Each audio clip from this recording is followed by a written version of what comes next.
사무엘상 17장 세 파트예요. 원래 다 읽으면 좋은데 너무 내용이 길어서 22, 26절, 34, 37, 46, 47 세 파트가 있습니다. 성령 충만이 유일한 답이다라는 제목으로 주님의 말씀 선포하겠습니다. 교도하실게요. 다윗이 자기의 짐 지키는 자의 손에 맡기고 군대로 달려가서 형들에게 문안하고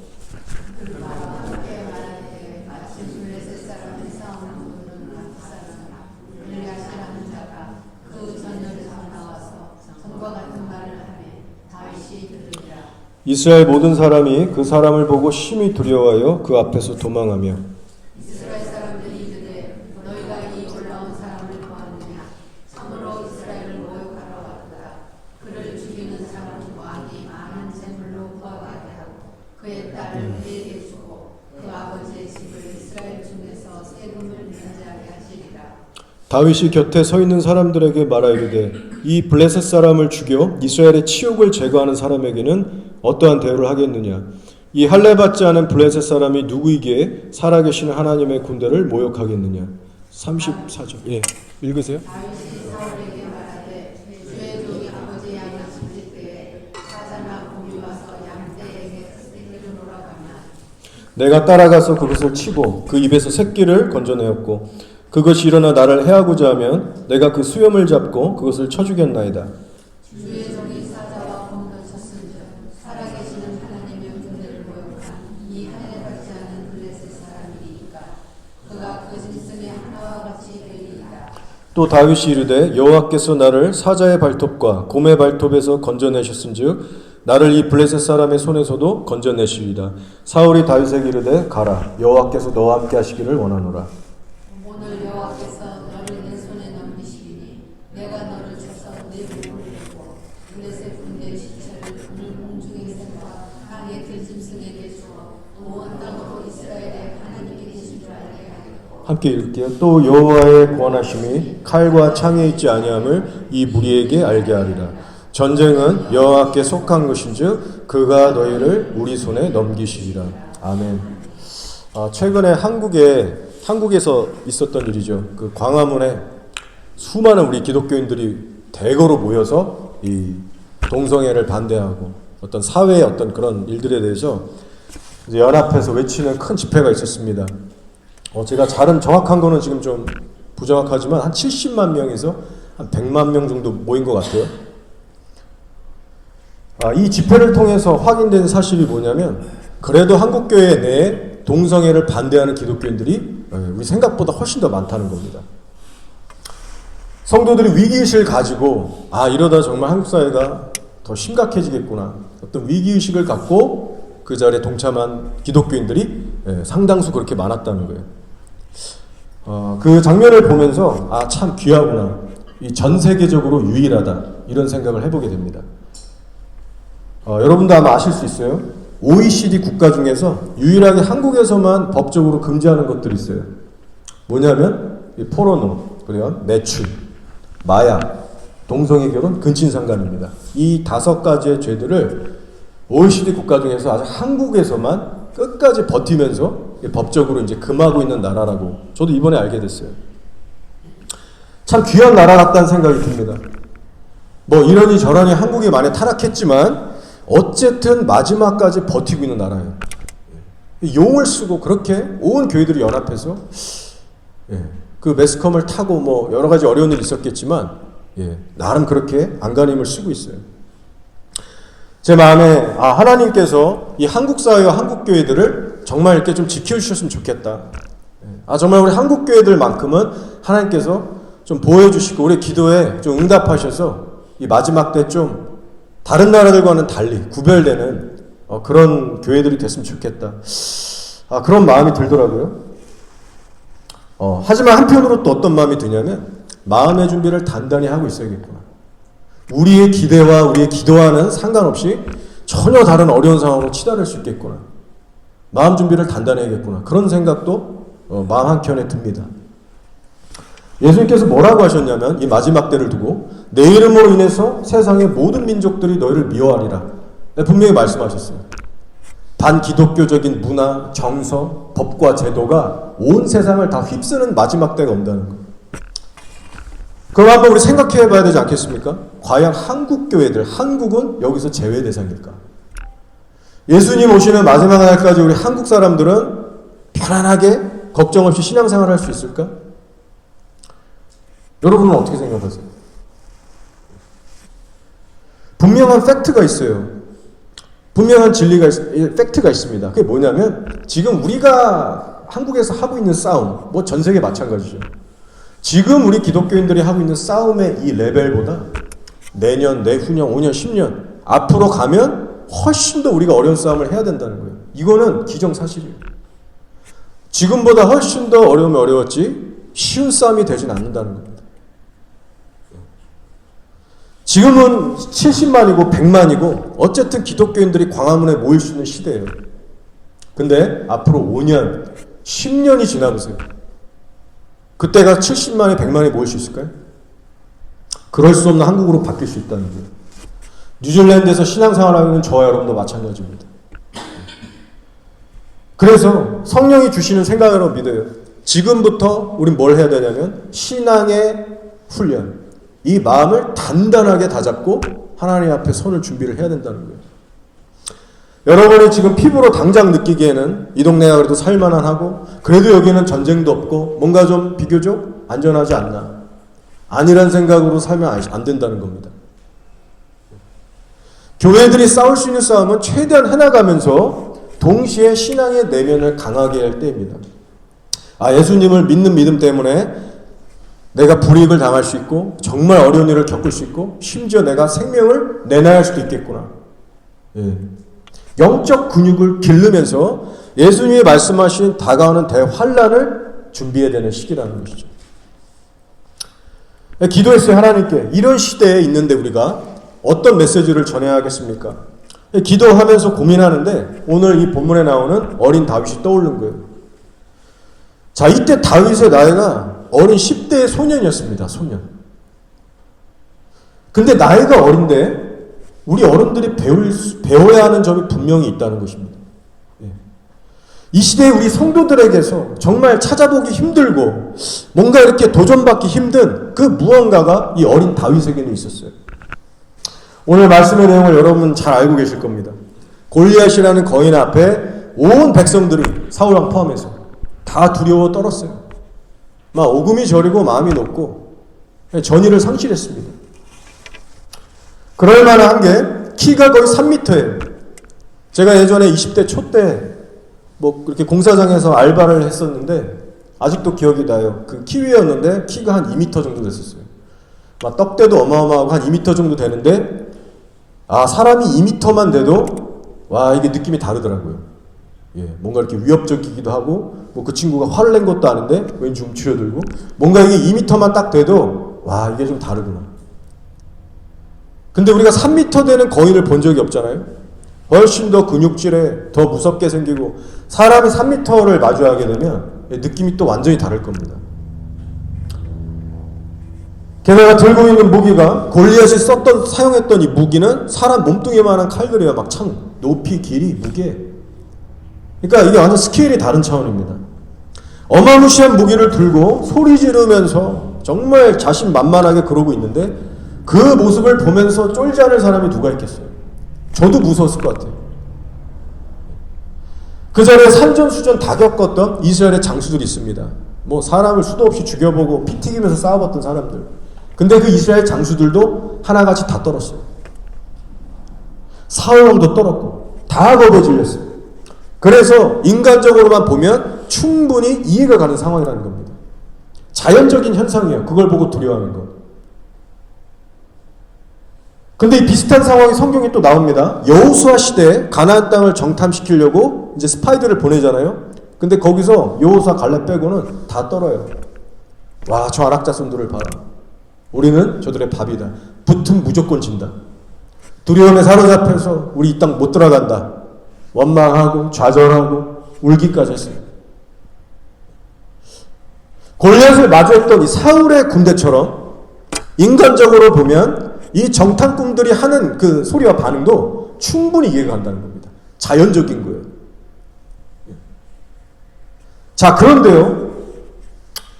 지금 이런 사람들이 보여주는 이런 두려움, 이런 모습들은요, 인간적인 기준이라고 하는 것입니다. 우리 성경 기준으로 보면.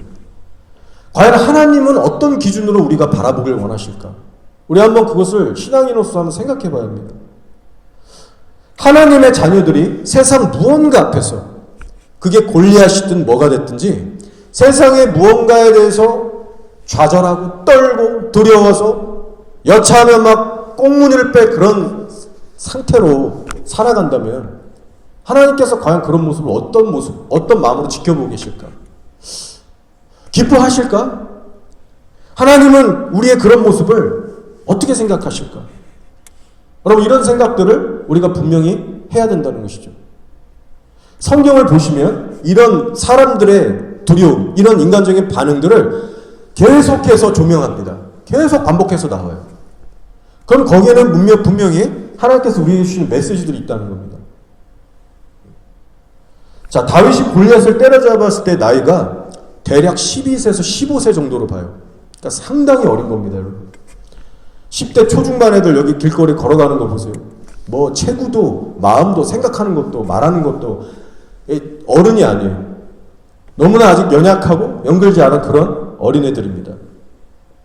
그런데 장성한 어른들에게도 없었던 뭔가가 다윗에게 있었다는 거예요. 그게 뭐냐면 불의를 봤을 때, 세상의 거대한 악을 봤을 때 사이즈 상관없어 거룩한 분노를 느꼈다는 거예요.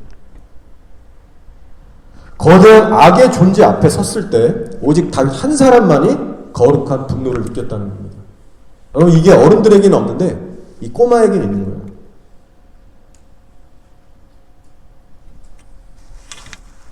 자, 이스라엘 백성들, 사울랑 마찬가지죠.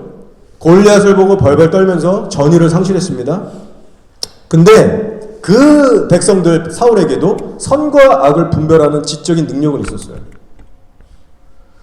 하나님을 모독하고 정말 말도 안 되는 얘기를 하는 그 골리앗을 보면서, 아, 저거는 악이야. 저거는 진짜 괘씸한 짓이야. 저거는 불법이야. 모든 백성들이 다 알고 있었다는 거예요. 그런데 문제는 뭐냐면 그 분별력이라고 하는 거, 선과 악을 분별하는 그 영적 지식 혹은 그 분별력이 그 쌀벌한 전장에서는 아무 쓸모짜기가 없었다는 겁니다. 골리앗을 보고 저게 죄고 불법이고 악인 걸 알아요. 근데 누구 하나 나서서 뭘 하는 사람도 없고 맞설 수가 없는 거예요. 사울은 도저히 안 되겠는 거예요. 왕으로서 체면도 안 세우고 어떻게든 사기를 돋궈보려고 공약을 합니다. 저 골리앗을 때려잡는 사람에게는 내 딸을 줄 거고 결혼시킬 거고 그 집안의 세금을 평생토록 면제해 줄 거고 많은 이 부와 재물을 주겠다. 여러분, 사람들이 얼마나 돈을 좋아해요? 출세에 목매려면 생명을 걸잖아요. 막 그냥 돈 좀 만져보려고 그냥 사활을 걸잖아요. 출세 얼마나 사람들이 좋아합니까? 근데 그것들이 전혀 마음에 들어오지 않을 정도로 그 정도로 떨었다는 거예요. 세상의 거대한 악 앞에 완전히 압도된 상태입니다.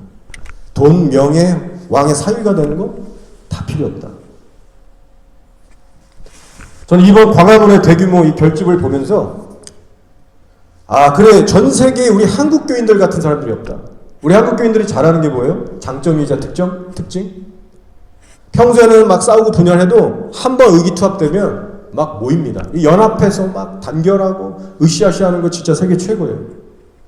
70만, 100만의 성도들이 모인다는 게 이제 그 증거입니다.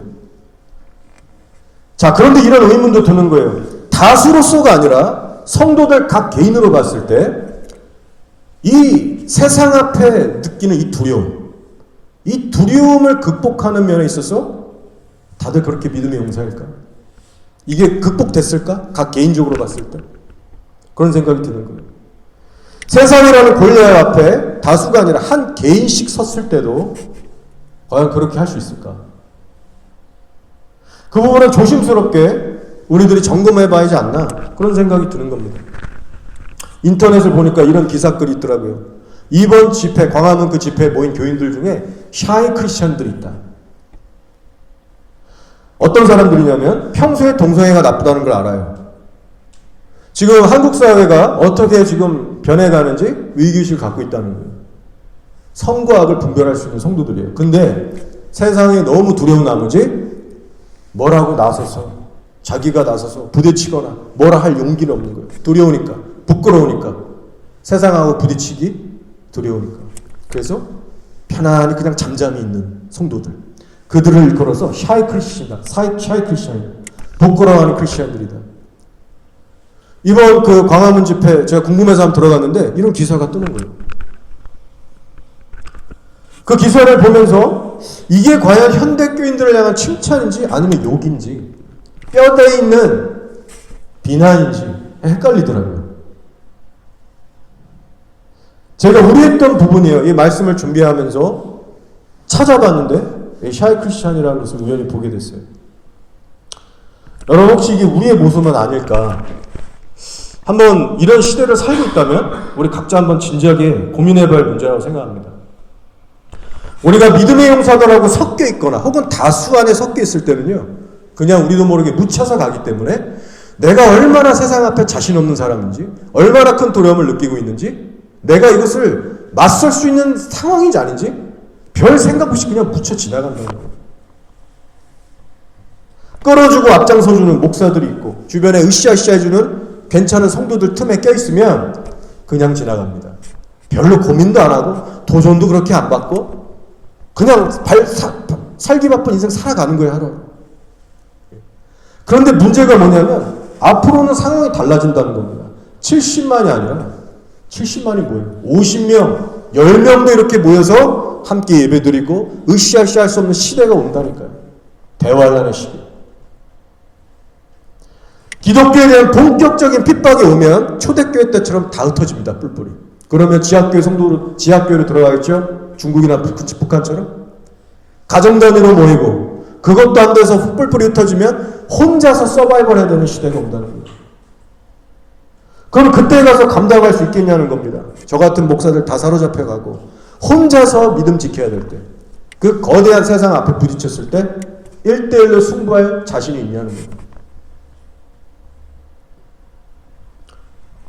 지금 정도의 세상도, 지금 이 시즌에서도 내가 거리 나가서 복음을 못 전하고 어떤 뭐 참여, 그것도 내가 정말 겨우 하고 있다면, 여러분 지금도 안 되면 그 험한 날에 왔을 땐 더 안 되는 겁니다. 지금 안 되는데 그날 갑자기 주님의 은혜로 용기 100배 될까요? 그렇지가 않다는 거예요. 그걸 진짜 여러분이 깨달으셨다면 바로 지금부터 정신을 차리고 신앙의 근육을 단단히 길러놓으셔야 합니다. 그렇지 않으면 후회할 날이 오실 거예요. 자, 골리앗 앞에 전혀 위축되지 않았던 이 10대 소년 다윗을 보면서 대체 저 신앙의 비결이 뭘까? 왜 다윗은 다른 사람들과 달랐을까? 여러분 궁금하지 않으십니까? 먼저 이때 당시의 배경을 보면요, 우선 다윗이라는 이 어린이, 이 사람은요 철저히 외톨이, 혼자 했다는 걸 여러분 주목하시기 바랍니다. 주변에 뭐 막 친구들이 많고 뭐 형제들에게 뭐 부모님에게 사랑받고 막 그러지 않았어요. 형제들하고도 좀 거리가 있고 막내로서 그 어린 나이에 험한 들에 나가서 사자와 곰과 싸우는 그 양치는 걸 시키는 거 보면 부모님도 외면시하는, 다윗이 시편에 고백하잖아요. 부모도 나를 버렸으나. 다윗에게 영적 멘토가 있었을까요? 저 같은 목사들이 딱 붙어서 하나님 이런 보냐 막 말씀 가르쳐주고 기도해주고 격려해주고 밥 사주고 위로해주고, 멘토도 없었어요. 신앙의 동료들도 없어요. 함께 싸울 동역자 없었어요.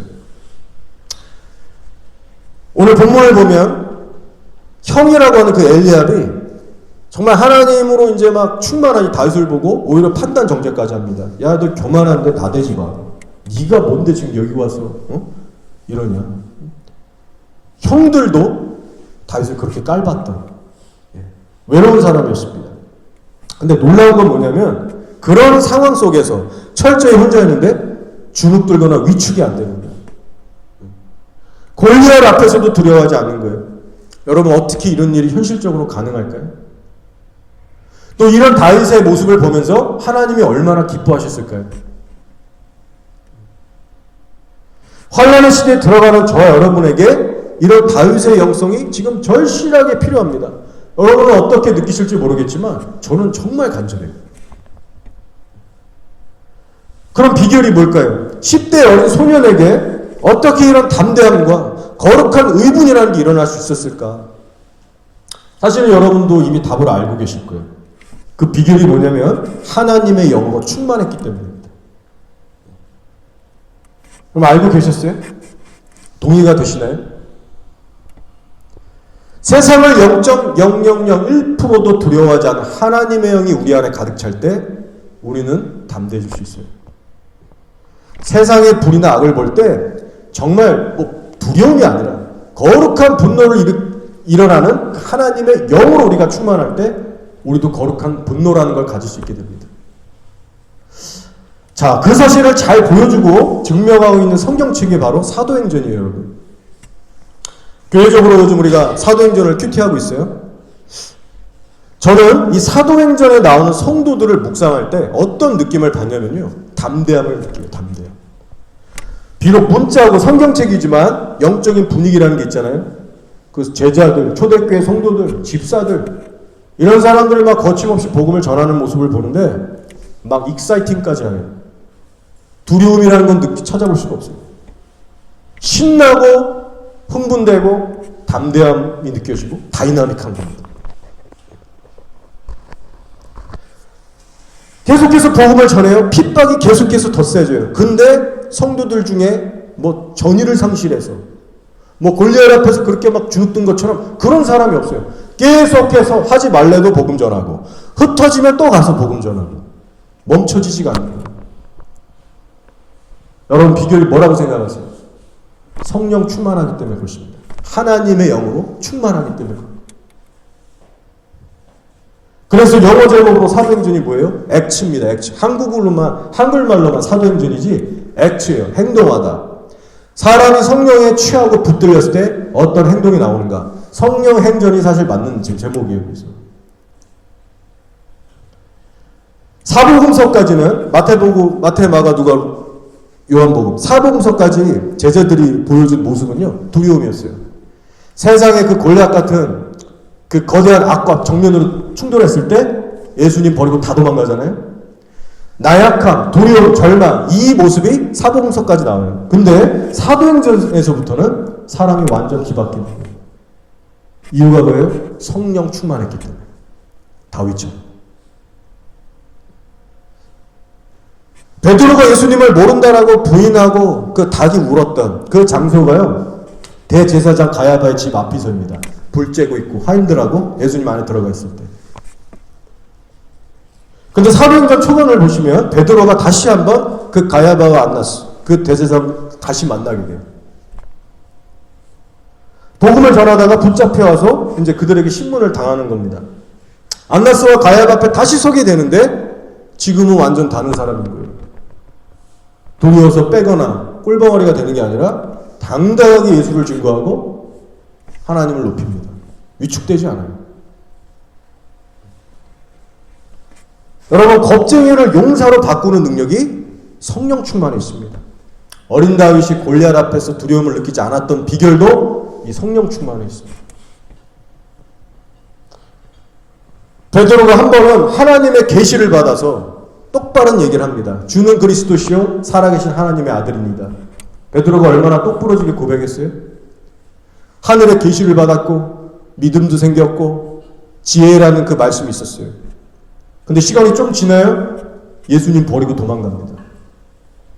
그런데 그 후에 성령의 충만함을 받으니까 그 두려움이 극복되는 거예요. 고난과 핍박을 끌어안고 돌파해버리는 거예요. 여러분, 이 시대에 살아가는 우리도 마찬가지입니다. 여러분이 가지고 있는 올바른 성경 지식과 바른 신앙의 고백 너무나도 물론 중요해요. 그런데 여러분 기억하셔야 될 건 여러분 가운데 성령 충만함이 빠진 채 성경 지식만 들고 있으면 환난의 때를 이길 수가 없습니다. 두려움에 장악될 수밖에 없는 거예요. 신앙생활을 여러분 나름 열심히 하는 것 같아도 실질적인 성령 충만이 없으면 세상에 무시무시한 핍박이 왔을 때 설 수가 없습니다. 이것이 사복음서에서 이미 제자들, 사도들을 통해서 우리에게 샘플로 보여주신 거예요. 그렇기 때문에 여러분의 오늘 하루하루 신앙의 목표를 어디까지 잡으셔야 되냐면 핍박이 오는 실전에서도 먹힐 수 있는 그 수준의 성령 충만을 신앙의 목표로 잡으셔야 됩니다. 이론이 아니라 시나리오를 설정해 보시고 이런 핍박이 실제로 왔을 때 내가 이것을 뚫고 나갈 만한 내적인 어떤 은혜와 능력, 내가 이거에 붙들려 있지 않으면 나 쓰러지겠구나. 예수님 모른다고 할 수도 있겠구나. 아, 나는 성령 충만해야겠구나. 사도행전에 나온 성도들처럼. 여러분, 이게 우리 안에 딱 서야 돼요, 분명하게. 여러분, 성령 충만 말고 다른 대안이 있으십니까? 세상을 이길 수 있는 비결 있으세요? 여러분, 있다면 저에게 가르쳐 주세요. 세상 앞에 완패해서 절망과 두려움에 사로잡혀서 그냥 다시 고기잡이 업으로 돌아가서 거기서 낚시하고 있었잖아요. 뭐 비전이고 뭐고 예수님하고 그 함께 동행을 했는데도 완전 꺾여서 세상으로 돌아갔어요. 그래서 예수님께서 뭐라고 하세요? 승천하시기 전에 너희들 예루살렘 떠나지 말고 여기 예루살렘에 모여서 다 같이 기도해. 언제까지? 성령 받을 때까지. 이게 무슨 말이냐면요, 너희 스스로의 힘으로는 안 돼. 성령 충만이 필요해. 그렇지 않으면 너희들은 항상 그 꼴로 살 수밖에 없어요. 성령을 받을 때까지 기다려. 여러분, 세상을 이길 수 있는 비결이 이거라는 거예요. 우리가 복음의 증인으로 계속해서 살 수 있는 비결, 성령 충만밖에 답이 없습니다. 그래서 오늘 이렇게 설교 제목을 지은 거예요. 여러분이 아는 지식 갖고 세상을 이길 수 없습니다. 그래서 우리가 골리앗을 물리친 다윗을 볼 때도 다윗 사람 자체를 볼 게 아니고 다윗을 붙드셨던 하나님의 영을 주목해야 됩니다. 사람이 아니라 그분의 영을. 여러분, 다윗도 우리와 성정이 똑같았기 때문에 사실 괴물이었습니다. 괴물. 성령 충만을 잃어버렸을 때 다윗이 어떤 괴물로 변해갔는지 여러분도 아시잖아요. 등장은 혜성처럼 등장해서 막 골리앗 쓰러뜨리고 스타였어요, 이스라엘. 근데 성경이 계속해서 기록하고 다윗의 삶을 조명합니다. 시간이 갈수록 다윗의 허물들을 적나라하게 기록해요. 똑같은 사람들이다.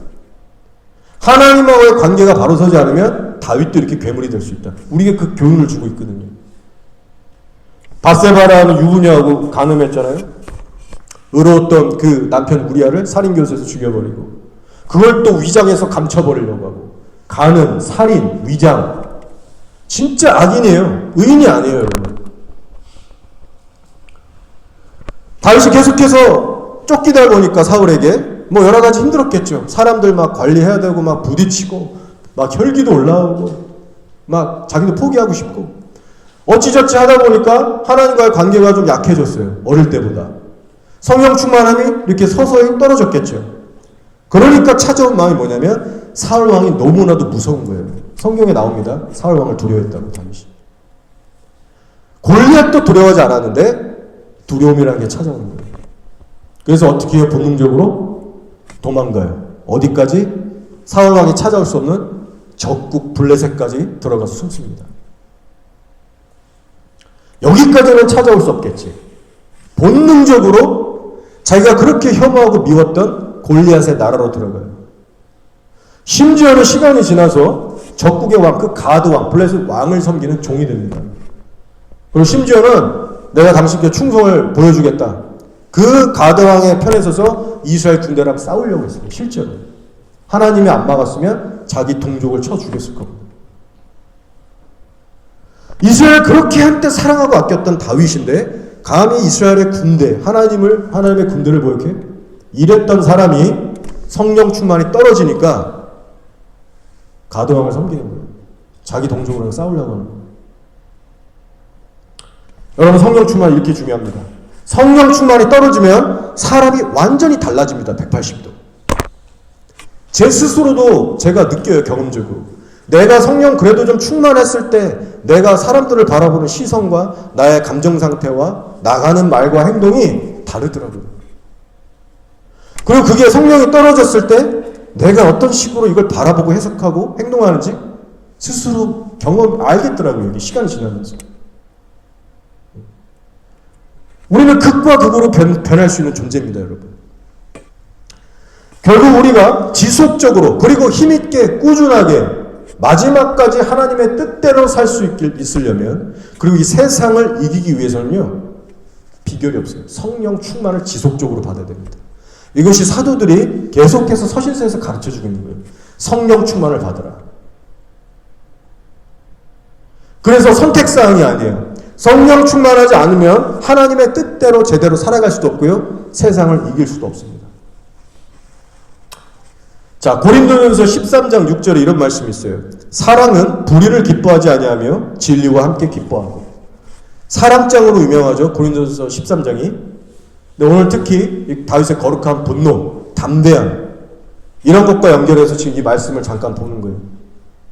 사랑은 불의를 기뻐하지 아니하며.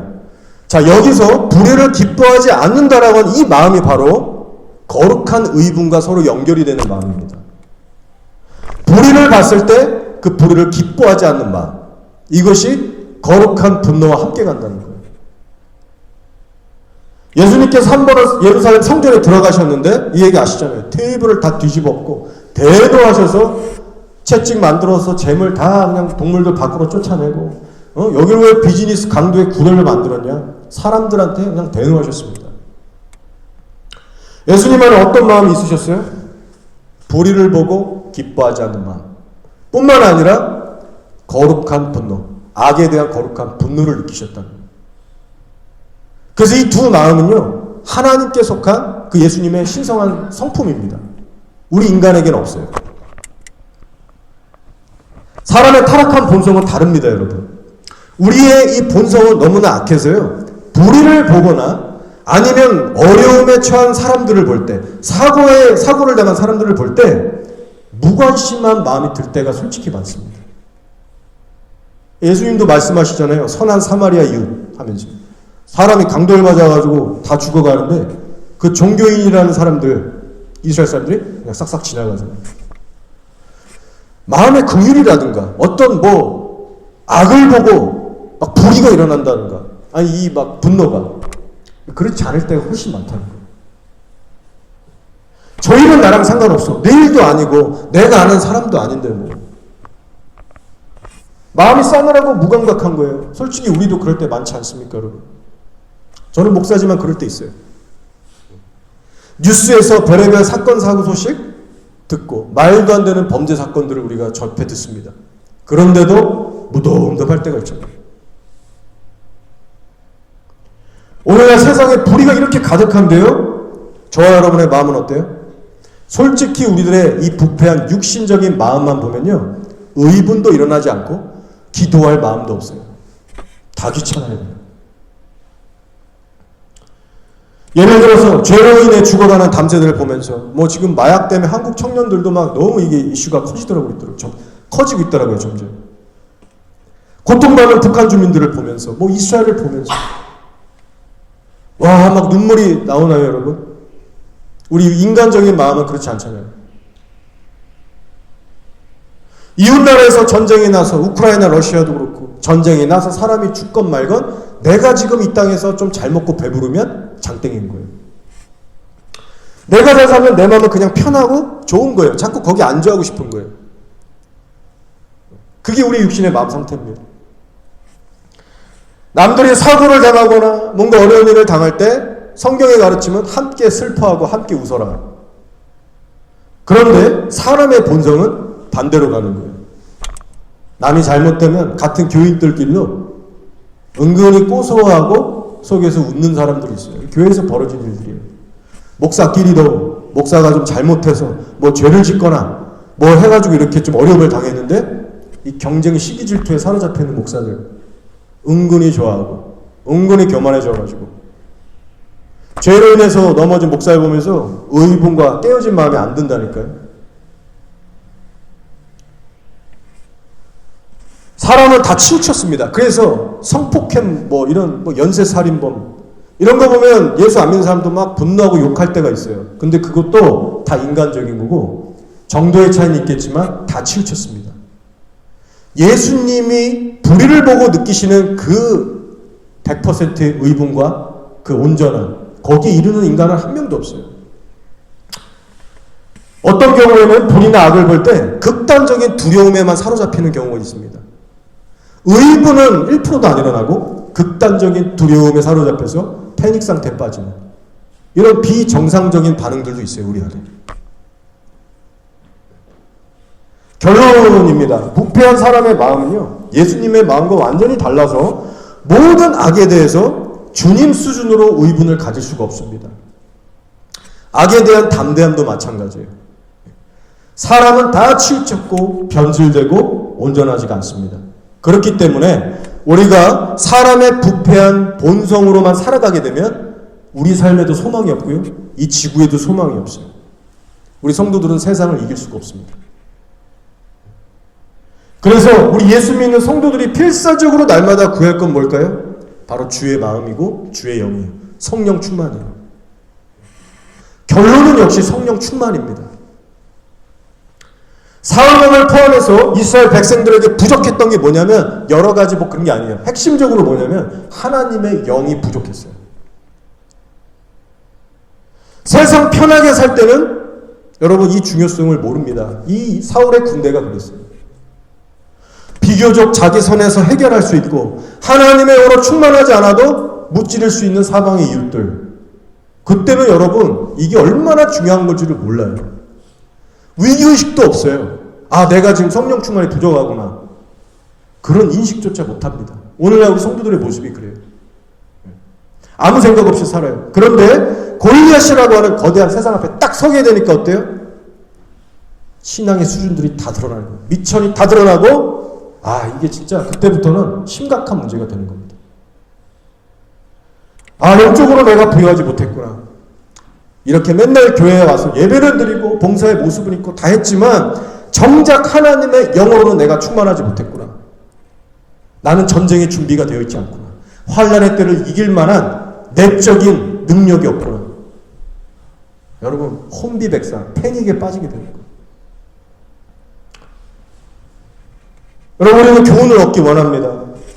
오늘 다윗과 골리앗 이야기를 제가 했는데요, 이거는 사실상 어린이 주일학교용이 아니에요. 초신자용도 아닙니다. 바로 저와 여러분 어른들, 그리고 이 시대를 살아가는 모든 성도들이 귀담아 들을 메시지예요. 환난의 시기가 오기 때문에. 가까운 미래에 적그리스도가 출현합니다. 여러분, 지금 어딘가 있을 거예요. 수면 위로 드러나지 않아서 그렇지. 다니엘서 말씀처럼 적그리스도가 곧 머지않은 미래에 일어나서 이스라엘을 완전히 초토화시키고 성전 위에 자기를 세우고 그것을 모독하면서 하나님 위에 예수님의 자기를 높일 겁니다. 교회들 핍박하면서. 여러분, 그러한 때에 과연 어떤 성도들이 하나님의 거룩한 의분을 갖고 담대함을 갖고 맞서서 싸울 수 있겠어요? 성경을 잘 가르치는 목사들이 그렇게 용기가 있을 수 있을까요? 아니면 젊고 쌩쌩한 청년들이 그렇게 용기 있게 나설 수 있을까요? 그렇지 않습니다, 여러분. 하나님의 영으로 충만한 사람들만이 적그리스도를 향해서 일어날 수 있어요. 나이와 상관없어요. 말씀을 정리하면서 10살을 간 넘어간 이 10대 초반의 이 어린아이가 어떻게 그렇게 담대할 수 있었는가? 어떻게 그런 남다른 성령 충만으로 주와 함께 살 수 있었는가? 자, 여러분, 보나마나 이런 결론이 쉽게 내려집니다. 보나마나 하나님과의 친밀한 교제가 있었을 거라는 거예요. 이것이 불변하는 영적 공식입니다. 거저 얻어지는 게 아니에요, 여러분. 아버지가 맡겨준 양들을 혼자 치면서 일할 때도 주님 예배하고 찬송하고 또 틈만 나면 기도하고 들가에 나무에 기대서 쉴 때도 하나님 생각하고 기도하고 일이 끝난 뒤에도 딴 생각 안 하고 하나님 생각하면서 기도하면서 자고 24시간 밤낮 하나님을 찬양하고 기도했던 다윗입니다. 그랬던 다윗에게 하나님이 가까이 해주신 것이고 하나님의 영으로 충만하게 채워주신 것이고 그때부터 기적은 일상이 됐던 거예요. 어떤 기적들이 일상이 됐느냐? 오늘 말씀에 우리가 함께 읽었습니다. 맨손으로 사자들과 곰을 쳐 죽이는 말도 안 되는 기적이 일어나는 거예요. 제가 일부러 이 말씀을 삽입했어요. 좀 생각해 보시라고. 사자나 곰이 와서 양들을 물어가는데 걔네 이제 그 양을 그냥 끄집어내는 거예요. 저희 같으면 그냥 도망갔죠. 우리가 더 중요하니까. 근데 이 사자와 곰이 자기한테 으르렁거려 이렇게 또 이렇게 까불면 성경에 그대로 나온 표현이에요. 가서 손으로 수염을 잡고 쳐서 죽였대요. 뭐 칼로 망치로 죽인 게 아니라 그 12살, 13살. 그 10살 전일 수도 있어요. 골리앗 쓸 때가 13에서 한 15 사이니까. 이건 옛날 추억 스토리 아닙니까? 그 연약한 어린 소년이 두 손으로 수염 잡고 쳐 죽였다? 이거는 기적이에요, 기적. 그래서 다윗이 뭐라고 해요?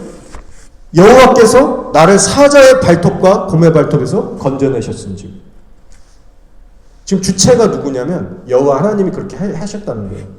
그분의 영이 나와 함께해서, 그 마이티한 하나님의 영이 함께해서 내가 사자와 곰을 물리칠 수 있었다. 그렇기 때문에 그분의 영이 함께하면 내가 저 거인 골리앗도 때려눕힐 수 있다. 이 자신감 있게 얘기하는 거예요. 다윗의 이 영적 비결입니다, 여러분. 늘 홀로 하나님과 교제하면서 그분의 영으로 체험받았고 그분의 임재로 만족하고 세상에 부럽거나 뭐 세상의 것을 막 쫓아가는 그런 중심이 아니었어요. 항상 주님 예배하고 기도했고 하나님의 능력을 또 실제로 경험하면서 그 경험치가 쌓여져 가면서 그렇게 하나님 안에서 동행했을 때 다가오는 골리앗의 전쟁에 준비가 되었다는 것이죠. 예비가 되었다는 거예요. 우리들의 삶의 스타일도 이 다윗을 닮아가야 됩니다, 여러분. 환난의 날에 우리를 지탱해주고 승리케 하는 건 지금 우리가 열심히 배우고 쌓아가는 이 성경 지식이 아니고 바로 성령 충만입니다, 여러분. 여러분이 마지막 때를 살아가시면서 인터넷, 유튜브 물론 필요한 건 보셔야죠. 근데 수많은 지식들, 어떤 정보들 그런 걸 치우치지 마세요. 사람들하고 시간 다 보내거나 인터넷만 보면서 시간 다 보내거나 여러분 그렇게 하지 마시고 하나님의 영을 달마다 구하시고 여러분 안에 채우시기 바랍니다. 실제적인 그분과의 동행에 힘쓰시면서 그분의 영으로 충만함을 날마다 덧입어야 되는 시대입니다. 자, 한 번은 예수님의 제자들이 귀신을 쫓는데 못 쫓아서 쩔쩔맸어요. 예수님 그때 변화산에 있으셨거든요. 쩔쩔매고 있는 모습을 이제 내려오셔서 보셨어요. 그리고 예수님은 한 번에 당연히 쫓으셨죠. 제자들이 너무 궁금해서 예수님께 물어봐요. 주님은 되는데 우리는 왜 안 됐습니까? 그때 예수님이 하신 말씀이 금식을 동반한 기도 외에는 이런 센 유가 나가지 못하느니라. 킹제임스, 원어에 가까운 킹제임스 버전이 그렇게 나와 있어요. 금식을 동반한 기도, 즉 금식 기도 외에는 이러한 종류는 나가지 않느니라. 여러분 골리앗처럼 이 막강한 이 거대한 세상을 너끈히 이기시기 위해서 금식 기도를 저는 추천해 드립니다. 경험해 보신 분은 아실 거예요. 건강이 안 되시면 어쩔 수 없겠지만 여러분 하실 수 있는 분은 하시기 바랍니다. 내 욕심을 위해서가 아니라 하나님 뜻대로 살고 싶어서 하나님의 뜻을 이루기 위해서 내가 금식 기도를 한다. 영적인 돌파와 승리를 맛보게 하십니다. 영적으로 세져요. 내가 금식 기도 안 했을 때 비교해 봤을 때 확실히 내면의 그 파워가 다릅니다. 특히 이런 마지막 환난의 때는요. 금식 기도가 중요한 무기가 될 겁니다, 여러분. 이건 무기예요. 강력한 귀신도 쫓을 수 있고 이 세상의 진들을 박살낼 수 있는 성령의 능력이 주어집니다. 신앙의 승리를 위해서 이것을 잊지 마시고 활용해 보시기 바랍니다. 자, 정리합니다. 신앙의 근력을 키우기 위해서 주변에 많은 사람들 곁에 둘 필요 없습니다. 많은 책들을 보면서 공부할 필요도 없습니다. 다윗에게는 우리가 보고 있는 이 두꺼운 신약 성경도 없었어요. 완성된 성경책도 없었고요. 오늘날처럼 볼 수 있는 간증 신앙책들도 없었습니다. 외톨이였다는 걸 여러분 기억하세요. 그러나 하나님만을 낙으로 삼고 모든 것으로 알고 살았던 사람입니다. 오히려 그래서 인터넷이 없고 수많은 사람들이 없고 진짜 그냥 그 들판에서 하나님만 바라볼 수 있던 그 환경이 우리보다 더 축복받은 환경일 수도 있어요. 중요한 건 여러분 환경이 아니고 여러분의 중심입니다. 여러분이 얼마나 예수님을 간절히 찾고 구하고 그분과 동행하고자 하는 그 중심이 있는가 거기에 달렸어요. 그리고 그것이 성령 충만과 직결되어 있습니다. 다윗처럼 밤낮 주님을 바라보고 기도하고 예배하면요 우리 역시 믿음의 용사로 자라나갈 수 있습니다. 여러분 그 일을 위해서 여러분이 할 수 있는 최선을 한번 다해보세요. 하나님이 미워하시는 죄와 죽도록 싸우시고 또 하나님이 기뻐하실 만한 일들을 생각해서 적극적으로 해보시고 예배, 섬긴, 순종, 기도 뭐가 됐든지 후회 없이 하루를 그렇게 살아보세요. 하나님이 어떻게 여러분을 이끌어 주시는지. 자기를 전심으로 찾는 자를 두루 살피시고 자기의 능력을 베푸신다라고 약속했어요. 나를 존중하는 자를 내가 존중하고 나를 멸시하는 자를 자기가 멸시한다고 하셨어요. 여러분 하나님도 감정 있고 자존심 있고 하나님 인격체습니다. 누가 하나님을 가까이 하느냐, 여러분 그것이 관건입니다. 그럴 때 하나님은 우리와 함께 해주셔서 환난의 때가 됐을 때 나의 전쟁이 아니라 여호와의 전쟁이 되게 하셔서 그분이 우리를 잡고 돌파하게 하시는 이 사도행전의 역사가 저와 여러분 삶에도 일어나라 믿습니다.